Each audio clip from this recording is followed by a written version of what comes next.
Bonjour, donc je me présente, donc Solène Gardin. Donc moi je suis coordonnatrice pour l'Agence régionale de l'orientation et des métiers sur le territoire du Cotentin, donc le nord de la Manche. Donc le, ces webinaires métiers sont organisés dans le cadre de la 3e édition du Printemps de l'orientation qui est organisée sur le mois de mars par l'Académie de Normandie. Donc, ce Printemps de l'orientation, c'est une étape incontournable pour les élèves qui sont scolarisés au lycée, les collégiens, les élèves de la voie professionnelle également. Et cet événement, ce Printemps de l'orientation, marque un temps fort pour l'élève, lui permettant de suivre tout au long du mois de mars un parcours d'orientation qui va être personnalisé, qu'il aura construit dans son établissement grâce à des ateliers de découverte de soi, de présentation de métier ou de formation. Donc les objectifs de ces webinaires qui sont organisés dans le cadre de ce printemps de l'orientation, c'est de montrer la diversité des parcours de formation et d'orientation et de permettre aux élèves d'élargir leurs horizons, d'approfondir leurs connaissances sur les métiers et les formations et de construire leur projet d'orientation, soit en rencontrant des professionnels, des étudiants, et ainsi de mieux appréhender le monde économique, professionnel et de l'enseignement supérieur. Donc, il y a une série de 28 webinaires métiers qui sont organisés par l'agence tout au long du mois de mars. Donc, je vais présenter le programme de ce webinaire. Donc, on va faire une petite introduction sur les métiers de l'industrie. Pour présenter les métiers de la métallurgie et de la chimie, donc je laisse Madame Diatta se présenter brièvement avant son Viviane intervention. Diatta, bonjour à tous. Alors Viviane Diatta, je suis en charge de la communication pour l'UIMM, donc c'est l'Union des métiers, des industries et des métiers de la métallurgie, et pour Franche-Chimie Normandie. Je travaille pour les deux entités et je vous présenterai plus en détail ce que nous faisons au quotidien. Merci. Nous aurons le témoignage de Monsieur Christophe Gardino. Donc, je vous laisse vous présenter aussi brièvement. Bonjour, donc Christophe Gardino, je suis ingénieur mécanique de formation et je suis à la tête de 2 entreprises, un bureau d'études XS Concept 3D et d'une chaudronnerie-serrurerie Tempo Metal. Merci. Je vous redonnerai la parole tout à l'heure. Et puis, je vous présenterai notre plateforme Destination Métier qui permet justement, je vous expliquerai un petit peu comment ça fonctionne, quelles ressources on peut y trouver et comment on peut rentrer en relation avec des professionnels. Et puis après, vous n'hésitez pas à noter les questions qui vous viennent tout au long de cette présentation et on aura un temps à la fin pour répondre à vos questions. Alors, je fais juste, avant de donner la parole à Madame Diatta, l'industrie française. Donc, c'est 40 secteurs professionnels, dont l'aéronautique. Donc, il y aura un webinaire spécifique le 22 mars, le verre, la cosmétique, la métallurgie. L'automobile, donc on aura un webinaire le 20 mars. Secteur du luxe, de l'alimentaire, un webinaire le 29 mars. Le bois, la chimie et les matériaux, l'eau, le ferroviaire, les industries pour la construction, électronique, navale et maritime, des nouveaux systèmes énergétiques, l'industrie aussi et les technologies de santé, mines et métallurgie, mode, luxe. Donc le nucléaire, on aura un webinaire le 30 mars. Et puis, transformation et valorisation des déchets, industrie pharmaceutique, un webinaire le 23 mars. Donc, ce secteur de l'industrie recrute 250 000 recrutements par an dans l'industrie d'ici 2025, qui est dû à une vague, un départ massif à la retraite dans les prochaines années, à un contexte de transformation technologique et de reprise. Et il y a une volonté d'augmenter le nombre d'alternants dans la branche de la métallurgie de 50% dans les 5 ans à venir. Donc 41% des projets de recrutement de la production industrielle ont été jugés difficiles en 2021, contre 29% en 2015. Donc on sent bien qu'il y a une tension pour recruter dans ce secteur de l'industrie. Donc, en 2021, on enregistrait 350 nouvelles offres d'emploi qui étaient publiées chaque semaine et 1000 offres d'emploi intérimaires. Et je voulais juste dire un mot sur les 10 territoires d'industrie que compte la Normandie. Donc, lancé par le gouvernement à l'occasion du Conseil national de l'industrie le 22 novembre 2018, ce programme Territoire d'industrie est une stratégie de reconquête industrielle par les territoires. Donc, ça passe par une démarche ambitieuse et co-construite entre l'État et les régions, qui est animée dans le cadre du programme Territoire d'industrie. Donc, ce programme vise à apporter dans et par les territoires des réponses concrètes aux enjeux de soutien à l'industrie. Donc, notamment le développement des compétences dans le bassin d'emploi, la mobilité des salariés et la disponibilité du foncier pour s'implanter ou s'agrandir. Donc, sont listés les 10 territoires normands d'industrie. Donc, je vais laisser la parole, suite à cette petite introduction, à Madame Diatta. Donc, je vais lancer son PowerPoint. Voilà. Donc, je vous laisse la parole, Madame Diatta. Oui, eh bien, bonjour à tous. Alors, pour une présentation, alors moi, je vous remercie déjà de l'invitation. Je vais vous faire une rapide présentation des métiers de l'industrie avec un focus sur les métiers de la chimie et les métiers de la métallurgie. Alors, d'abord, pour vous rappeler qui nous sommes. Franchimie Normandie et l'UMM Rouen-Dieppe, on est un peu pour les scolaires et même pour les scolaires, parce qu'on a tous normalement été à l'école, on est un peu comme des délégués de classe. Ça veut dire que lorsque vous avez les conseils de classe, pas tous y participer, on ne peut pas tous prendre la parole et puis les enseignants ne peuvent pas choisir comme ça arbitrairement des élèves. Donc vous avez élu, les élèves ont élu des délégués pour porter leur voix, les défendre et porter les messages de la classe. Eh bien, c'est exactement la même chose pour Franchigny et pour l'UMM Rouen-Dieppe. Lorsqu'un préfet, un maire, un président de région souhaite parler d'industrie sur son territoire, eh bien, il ne peut pas choisir arbitrairement des entreprises, des sites par rapport au nombre de salariés ou au chiffre d'affaires.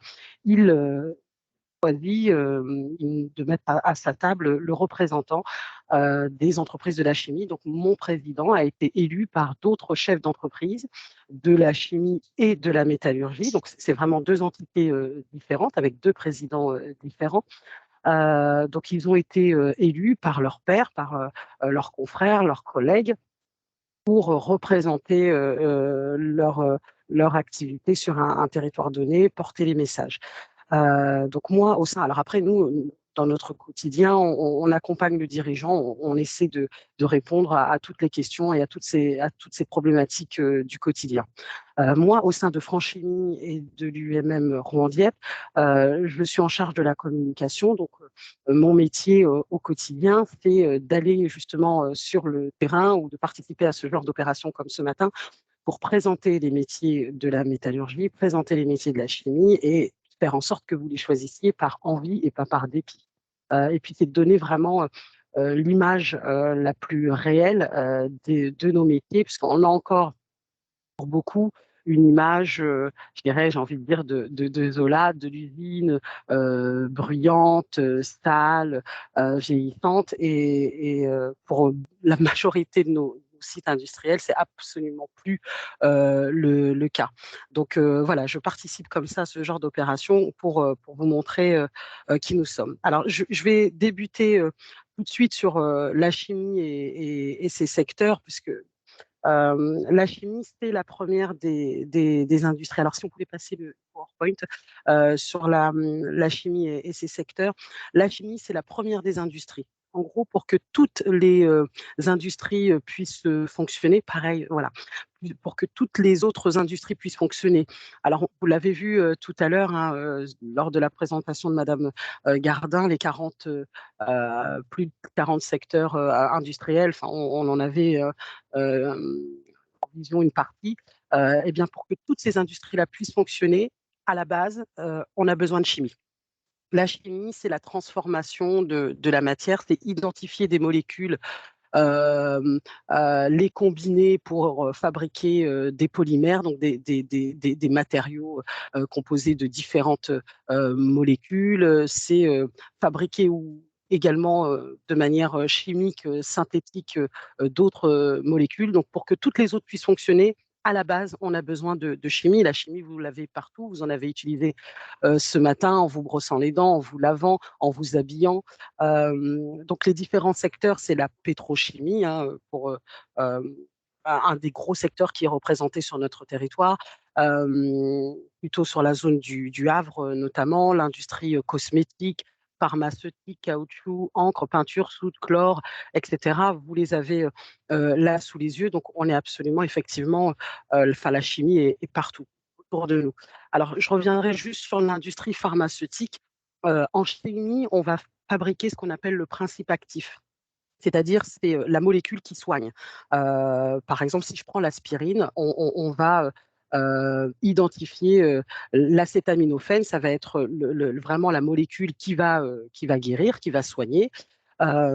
Et puis derrière, on va rajouter un excipient, donc cette poudre blanche, pour fabriquer, par exemple, le comprimé que vous connaissez tous sous forme qu'on appelle Efferalgan, Doliprane. Il y a différentes marques en fait. Et ça, c'est pas de la pharmacie et c'est pas de la chimie.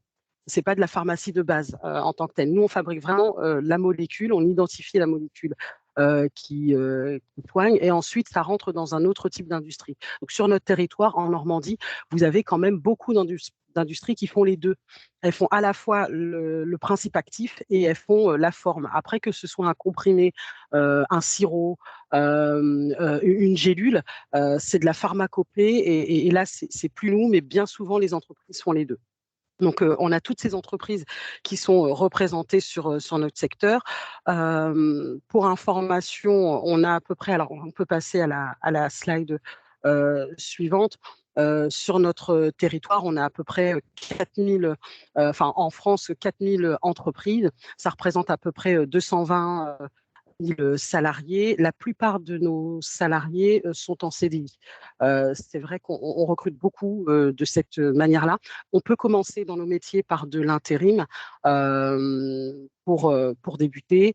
On peut commencer aussi par de l'alternance, mais bien souvent ensuite, les contrats qui sont proposés, c'est très peu de CDD, donc des contrats à durée déterminée, c'est plutôt des CDI. Ensuite, en Normandie, on est plutôt sur 220 entreprises, 13 000 emplois directs et 40 000 emplois indirects. Les emplois indirects, c'est par exemple quand vous avez une industrie sur un territoire, bien souvent, bien vous avez des boulangeries, des commerces, des restaurants qui sont tout autour. Et donc, eh bien, également, l'industrie est également l'industrie de la chimie est une industrie qui permet d'avoir énormément d'emplois également indirects. Alors, les zones là où vous allez avoir une forte concentration de nos activités, ça va être le long de l'axe Seine, hein, ça va être autour de 3 pôles majeurs sur notre territoire. Ça va être Rouen, Le Havre, Port-Jérôme. Et puis après, vous avez vraiment des entreprises. Alors, c'est la diapo suivante, c'est la slide suivante. Vous avez énormément d'entreprises. Enfin, on a des entreprises sur tout, on a un maillage sur tout le territoire normand, avec une grosse particularité sur la pétrochimie, donc les entreprises qui travaillent le pétrole, sur Le Havre, Port-Jérôme, une industrie, on va dire, pharmaceutique sur la zone de Louviers, Val-de-Reuil, plutôt dans le 27, dans le département de l'Eure. Et ensuite, vous avez vraiment tous les secteurs que je vous ai énoncés tout à l'heure, que l'on va retrouver sur notre territoire en Normandie. Alors, Madame Gardin le disait tout à l'heure, l'industrie, de manière générale, chimie, métallurgique, agroalimentaire, etc., recrute et peine à recruter. Et on a de gros enjeux, de gros objectifs pour relever les défis qui sont la transition énergétique. On en parle beaucoup aujourd'hui, en l'occurrence. Eh bien, on a besoin de recruter. Et en chimie, c'est 120 000 recrutements d'ici les 5 ans à venir. Donc voilà pour la première partie sur la chimie. Je vais passer sur la partie de la métallurgie. Donc, Pour la métallurgie, eh bien, dans métallurgie, on a métal, c'est simple, on va représenter, nous, toutes les entreprises qui vont utiliser du métal, aussi plus petit qu'il soit, dans une puce électronique qui se trouve dans vos téléphones ou dans tout appareil électrique, électronique, que pour fabriquer un sous-marin, un avion, une fusée, un bateau.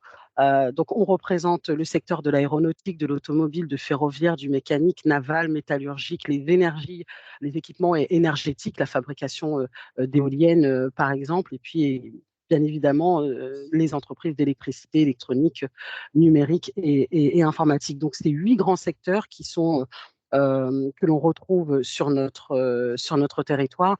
En termes de nombre d'entreprises, c'est la slide suivante. On est sur 42 000 entreprises sur notre territoire, qui représente territoire national, ce qui représente 1,6 million, enfin 1 600 000 salariés, et puis 2240 entreprises chez nous, ce qui représente quand même 86 000 emplois directs en Normandie pour la métallurgie. Donc c'est un gros secteur. Alors on a de gros sites, hein, notamment des sites automobiles.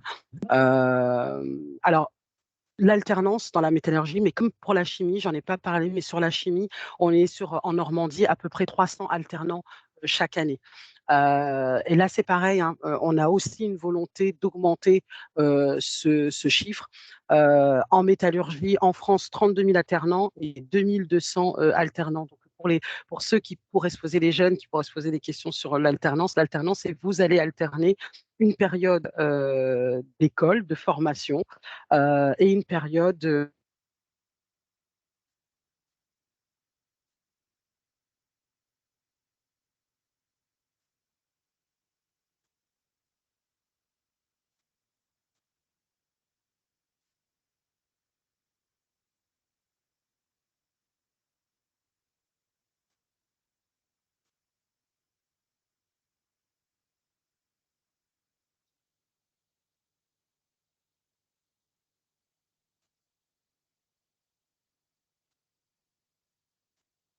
Madame Diatta, on ne vous entend plus.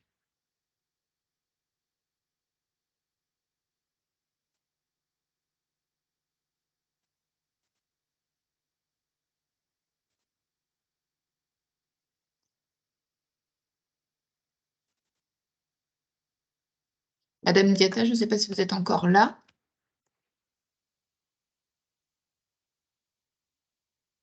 Si vous êtes encore connecté, je ne vous entends plus.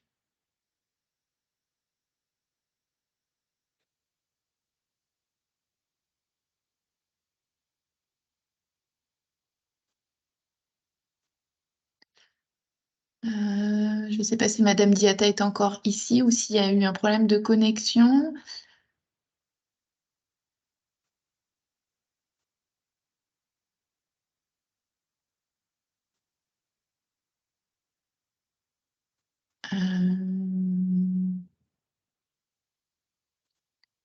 Hop. Oui, alors j'ai été coupée. Oui, voilà. Ouais, j'ai été coupée. Donc j'étais sur C'est les pas grave. alternants.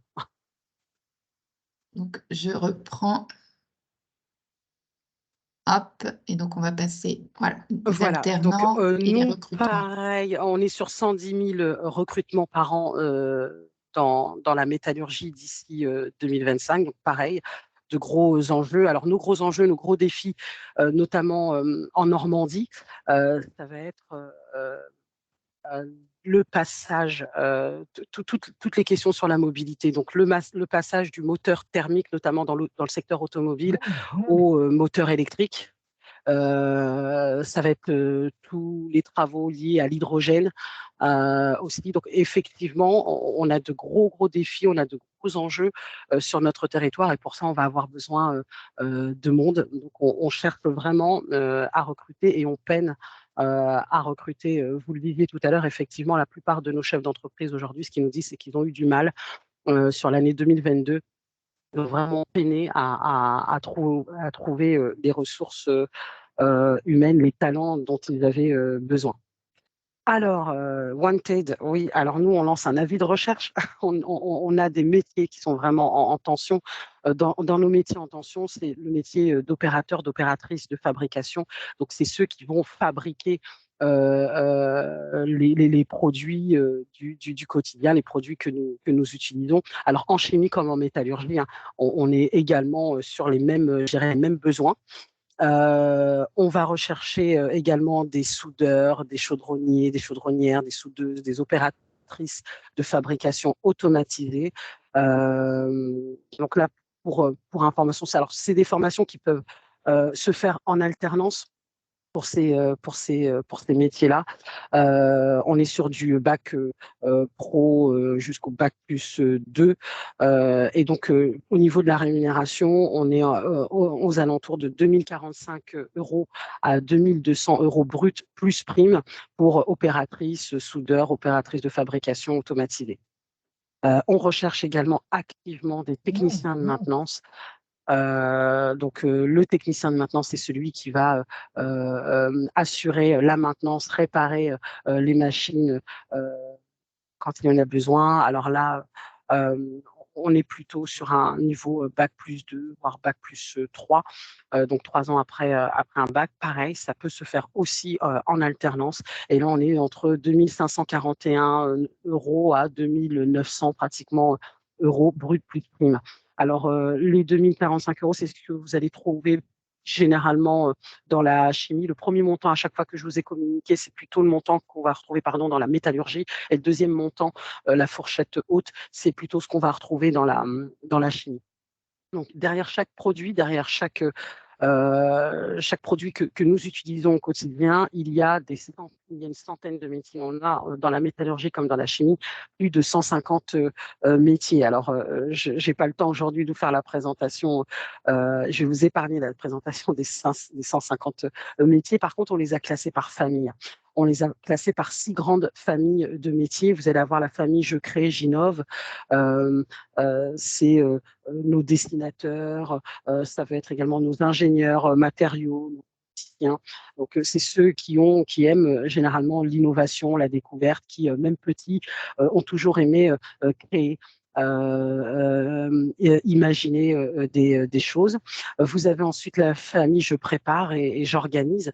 Donc là, c'est ceux qui vont aimer le rangement, le classement. On va y retrouver les logisticiens, les magasiniers, les chargés de responsables logistiques, faire en sorte que toutes les matières, les matériaux dont a besoin une entreprise pour fabriquer un produit soient présents en temps et en heure dans l'entreprise pour ne pas bloquer la production. On va retrouver ensuite la famille. Alors, non, je vais rester sur les slides des familles. La famille Je fabrique et je répare. Donc là, c'est là où on retrouve nos opérateurs de fabrication, nos chaudronniers,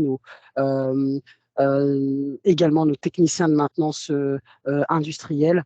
Donc c'est généralement pareil, ceux qui ont toujours aimé, par exemple, euh, déconstruire un jouet, le reconstruire, réparer un appareil.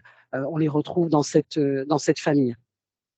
Ensuite, on va avoir la famille Je contrôle, je préserve. Alors là, c'est tous ceux, notamment on va dire les responsables contrôle, qualité, les chargés aussi santé, sécurité, environnement dans une entreprise, ceux qui ont déjà une fibre environnementale, écologique, de contrôler la qualité des produits qui sont fabriqués, mais aussi de contrôler les matières premières qui arrivent dans l'entreprise, vérifier qu'elles sont conformes à ce que l'entreprise a commandé, à ce que les acheteurs ont commandé.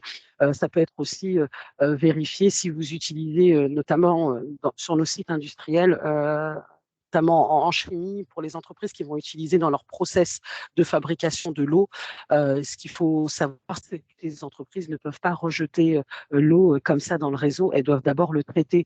Et donc là, on va retrouver aussi des techniciens de laboratoire qui vont vérifier que l'eau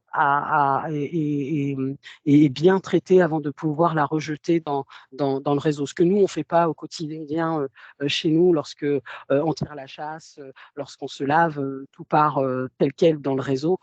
Une entreprise, c'est pas le cas.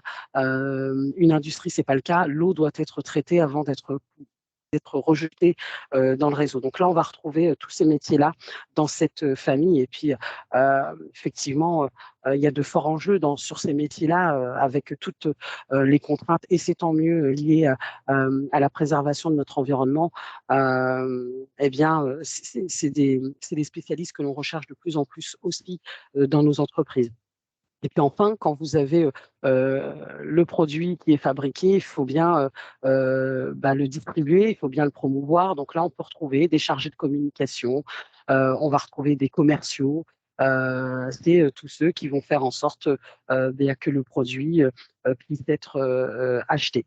Donc, dans l'entreprise, moi j'ai coutume de dire qu'effectivement, dans nos industries, lorsque vous voyez notamment dans la chimie ou dans la métallurgie, donc les blouses blanches ou les bleus de travail, ce n'est pas l'intégralité de l'entreprise. On a besoin d'eux, bien évidemment, pour faire fonctionner l'usine.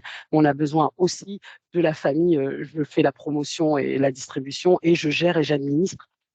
Qui m'amène à la sixième famille, ça va être la personne aux ressources humaines, des juristes. On a aussi, pour ceux qui aiment le droit, on a sur certains sites et sur certaines entreprises, il faut déjà avoir une entreprise assez importante quand même. Mais on peut retrouver aussi des juristes pour accompagner l'entreprise, des secrétaires, des comptables. Il faut bien derrière faire les bulletins de salaire et payer. Donc, on a aussi tout ce monde-là derrière dans une entreprise. Et donc, les blouses blanches et les bleus de travail, bien souvent, ils représentent 10% de l'entreprise. Ensuite, ce sont toutes les autres familles que je vous ai citées tout à l'heure.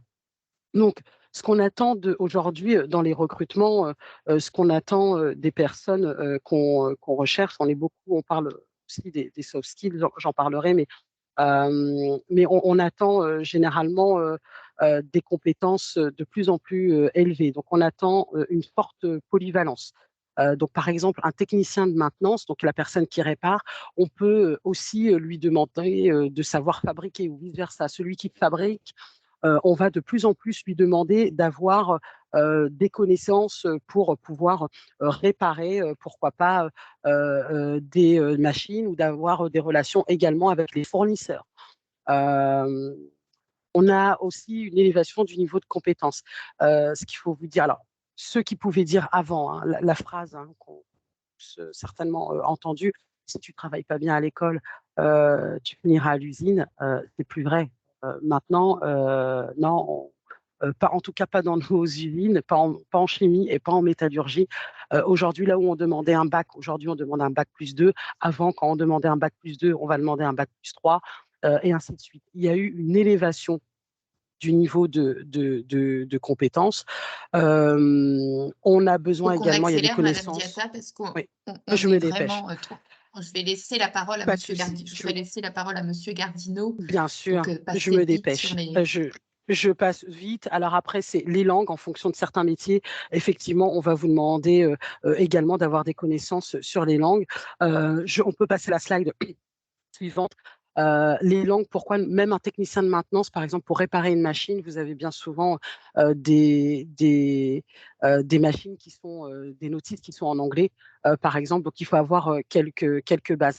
Alors, je vais aller très vite sur les nouveaux métiers, les nouvelles compétences, mais de manière générale, on a le numérique qui est venu impacter fortement l'ensemble de nos métiers, et notamment les métiers de la maintenance et de la fabrication. Et on a tout ce qui est toute cette question environnementale et écologique aussi, qui impacte tous nos process de la fabrication au traitement également de nos déchets sur les sites. Et puis voilà, je vais laisser la parole à Monsieur Gardino. De toute façon, pour en savoir plus, on a des sites internet que vous retrouverez, que vous trouvez juste là et que vous retrouverez en replay dans la slide. Je laisse la parole à Monsieur Gardino. Donc, je vais vous laisser un petit peu nous présenter votre parcours, vous présenter, expliquer un petit peu votre journée de type, votre quotidien dans vos missions. Je vous laisse la parole, merci. Bonjour, donc mon parcours, il a été un peu atypique, mais ça va rester à peu près classique. Donc moi, j'ai une fonction d'ingénieur études, donc sur tout ce qui va être conception, réfléchir aux différents procédés de fabrication, réfléchir aux différentes formes de produits. J'ai commencé pour arriver donc à cette fonction, j'ai eu un parcours donc de bac général scientifique. J'ai enchaîné après avec une école d'ingénieur et un parcours universitaire.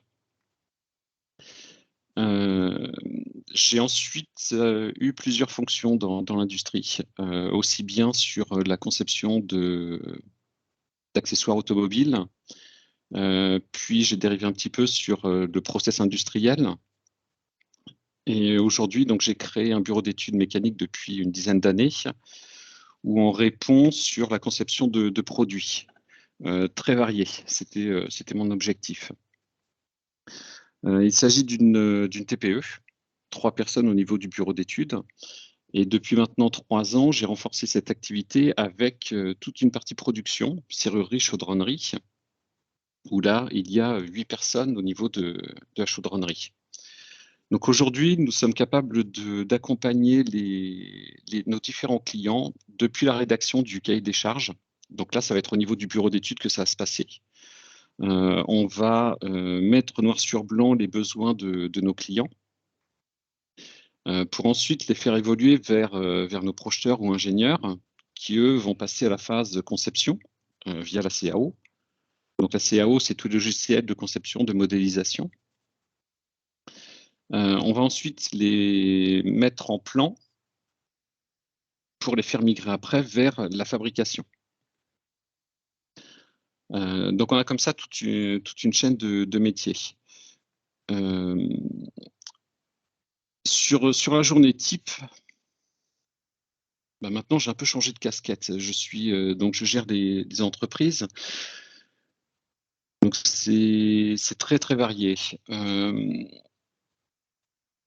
Beaucoup de gestion donc d'emploi du temps, gérer des approvisionnements de l'entreprise. Pas évident. Et après, sinon, vous pouvez Oui. aussi détailler vos missions type quand vous étiez, avant d'avoir vos entreprises aussi, sinon, hein, si ça vous est plus Ouais, facile. dans ces cas, je vais plutôt vous parler des différents métiers que l'on a, nous, dans le bureau Voilà, d'études. tout à fait, ouais. Donc, nous, aujourd'hui, on a trois profils principaux chez nous. Donc, on a un technicien études. Donc, technicien études, c'est une formation de type BTS, DUT, avec, pourquoi pas, derrière une 3e année, une licence pro en alternance. Cette personne-là va partir, en fait, des différentes conceptions faites par l'ingénieur ou par le client. Il va mettre en œuvre précisément toutes les idées. Donc, il va faire un premier dessin en CAO et après, il va le rendre fabricable. Donc, c'est lui qui va déterminer quel perçage il va devoir mettre en place, quel moyen de production on va mettre aussi en face.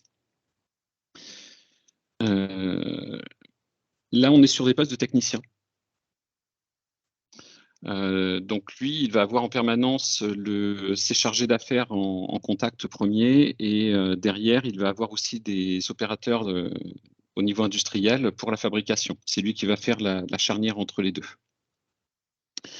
Après, sur la partie donc, conception, on va avoir plus des profils de projeteurs ou d'ingénieurs. Donc là, on a soit des Bac+3 à Bac+5, où là, on va se concentrer sur l'étude vraiment du besoin du client, avec une forte utilisation de tous les outils de bureautique, une partie utilisation des outils de CAO, mais en moindre partie. On va vraiment survoler la conception. On ne va pas rentrer vraiment dans le détail. Par contre, on va se porter garant du bon fonctionnement des études. Donc voilà, sur cette partie-là. Et après, on va avoir donc une autre corde un peu spécifique, où là, on ne va avoir qu'une partie ingénieur.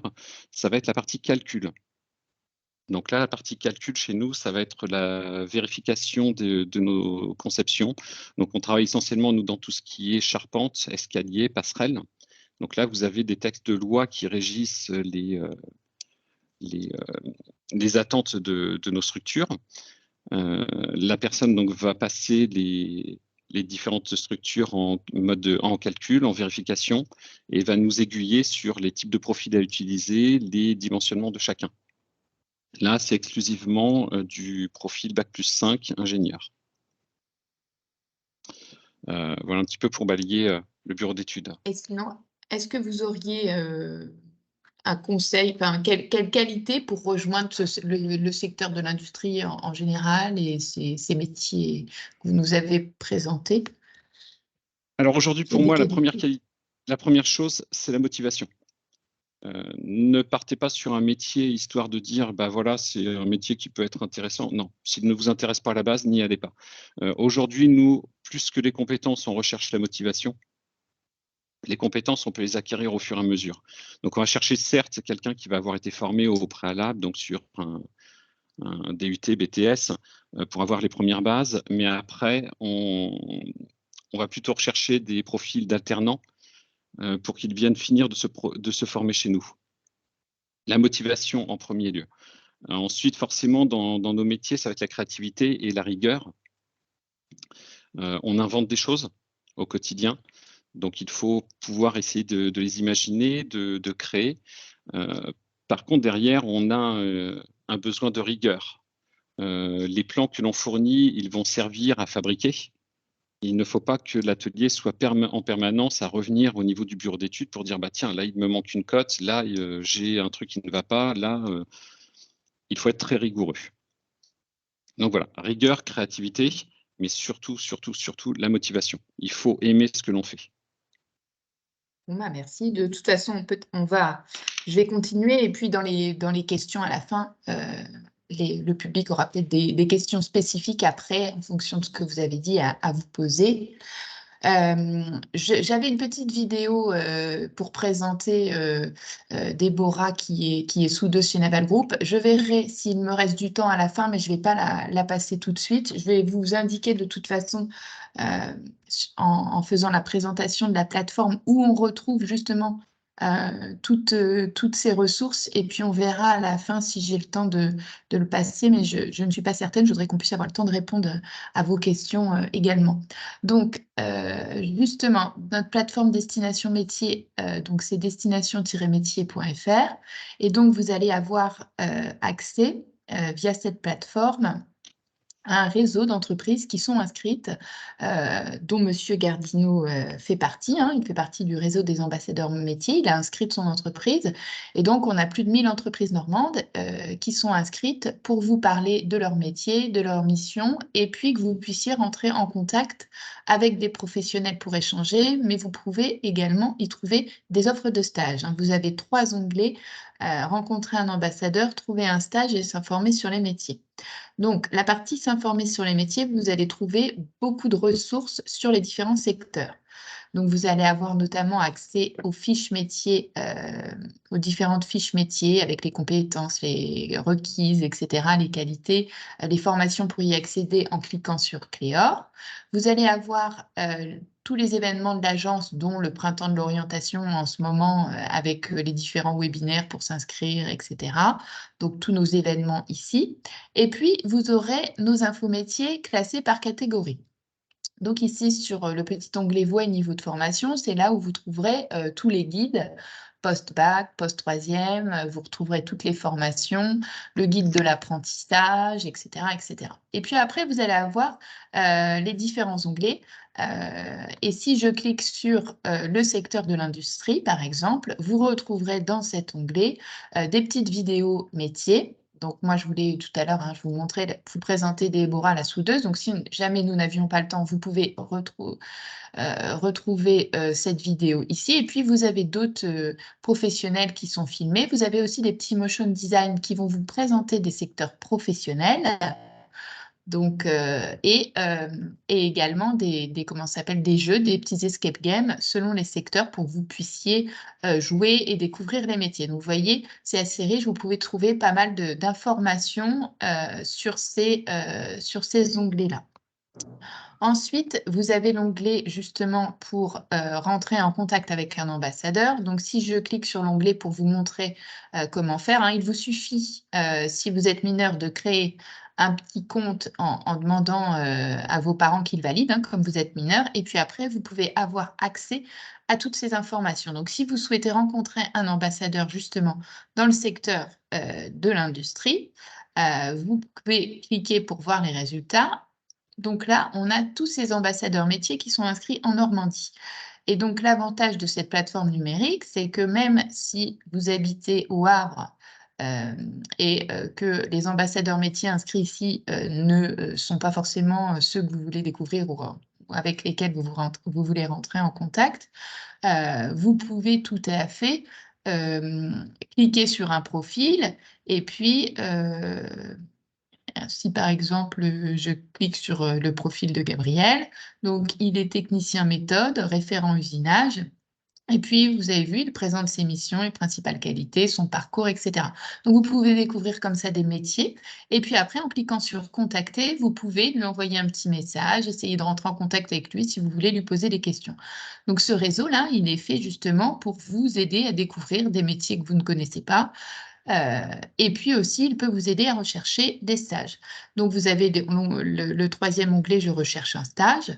Vous cliquez et vous pouvez trouver des résultats de stages qui sont proposés, des mini-stages que vous pouvez faire en troisième ou des mini-stages que vous pouvez faire de 3 à 5 jours si vous êtes scolarisé dans le cadre de vacances scolaires. Vous trouverez également des conventions qui sont téléchargeables ici et qui seront signées par les chambres consulaires si c'est sur des périodes de vacances scolaires. Donc voilà, donc ça, je voulais vous présenter brièvement la plateforme. Donc je vais laisser un petit temps pour que vous puissiez poser vos questions. Donc je départage et puis si jamais, voilà. Donc je ne sais pas s'il y a eu des questions de poser dans le fil, je ne crois pas, dans le fil des messages. Je vous laisse prendre la parole à ce moment-là, ceux qui ont des questions.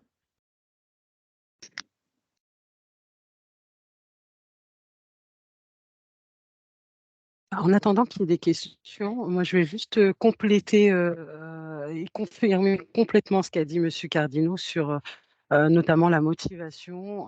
Effectivement, nous, dans nos métiers aujourd'hui, le message des recruteurs que j'aurais à faire passer, c'est qu'ils préfèrent personne qui a du savoir-être plutôt que des savoirs. En fait, comme le disait très justement M. Gardino, les compétences, elles vont s'acquérir au fil du temps dans l'entreprise et l'entreprise va vous les donner. Par contre, le savoir-être, la politesse, arriver à l'heure, tout ça, l'entreprise n'est pas là pour vous apprendre ça. Donc ça, c'est vraiment la base et aujourd'hui, c'est des choses qui peuvent parfois poser problème. Donc effectivement, misez sur votre motivation, sur votre savoir-être et le reste, on vous l'apprendra. Et puis nous, à l'UMM, comme à Franchimie, on travaille aussi avec très bien avec l'éducation nationale, vos enseignants. On a nos propres aussi pôles formation, donc n'hésitez pas à aller voir vos enseignants, les conseillers. Avec l'Agence régionale de l'orientation, vous avez sur tout le territoire normand toutes les formations nécessaires pour rentrer dans nos métiers.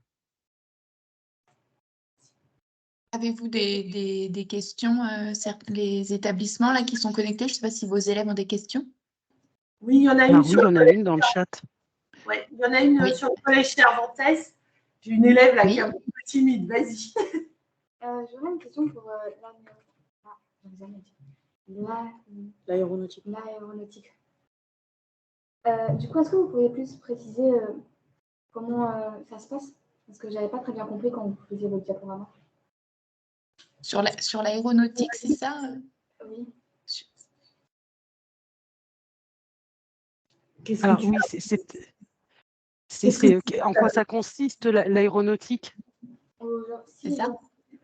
Si j'ai envie de le faire, comment je devrais m'y prendre et par où je devrais passer?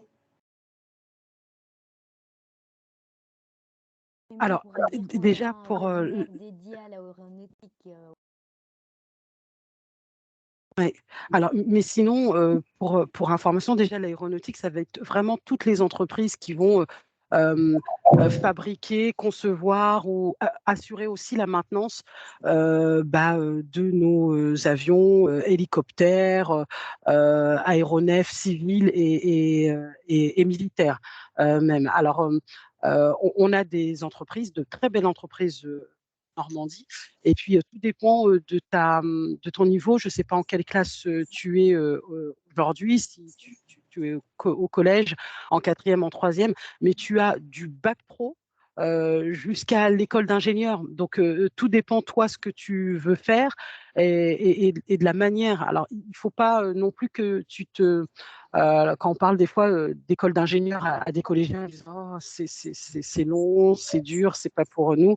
Mais là aussi, et peut-être que M. Gardino, qui est ingénieur, pourra nous le confirmer, mais vous avez aussi des cursus en ingénierie maintenant, aujourd'hui, en alternance.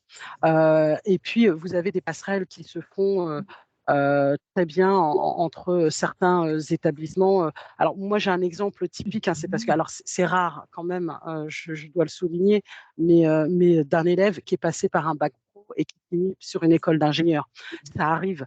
Encore une fois, la motivation, ça a été son moteur.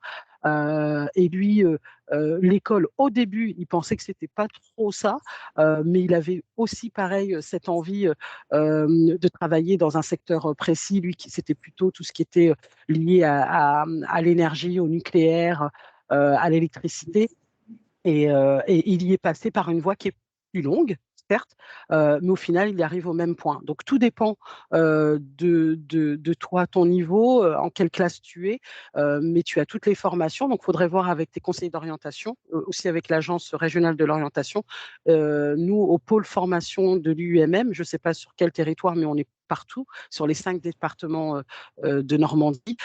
On dispense aussi des formations. On a une école d'ailleurs au pôle formation de l'UMM de l'Eure qui prépare justement à ces métiers sur l'aéronautique.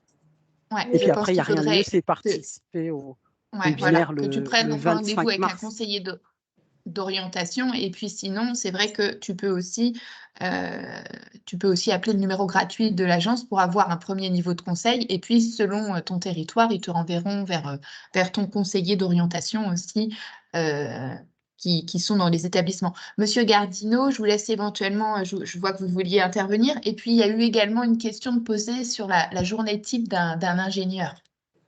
Oui, alors deux petites choses. Je voulais rebondir justement sur l'aspect comme ça, formation. Effectivement, on peut passer via des passerelles. Moi, j'ai le cas de mon ingénieur calcul, ça a été ça. Par contre, il faut bien savoir une chose, et là, on revient sur la motivation. Si on veut utiliser ces passerelles, il faut être dans les premiers. Donc, il faut vraiment se défoncer. Et là, je vais prendre ma casquette de père aussi.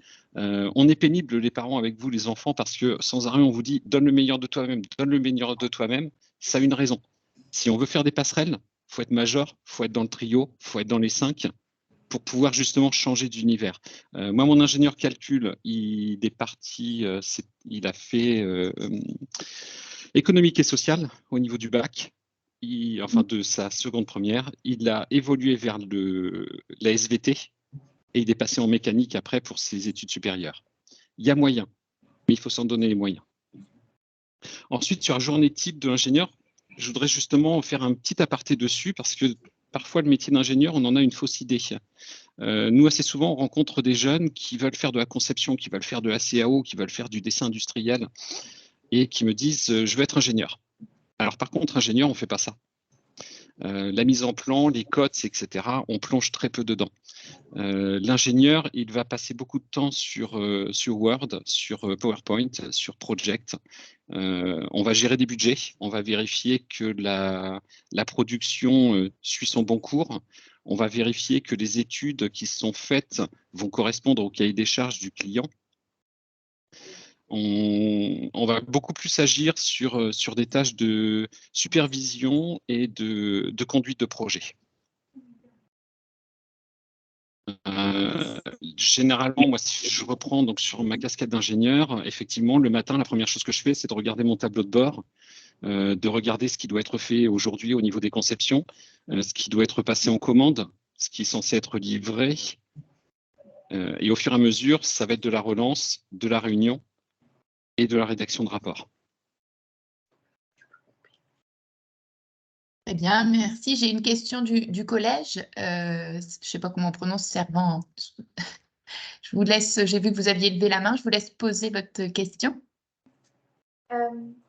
Et ainsi, si je prends en général et je fais un bac général technologique, est-ce que je pourrais faire après aéronautique pour faire un bac plus?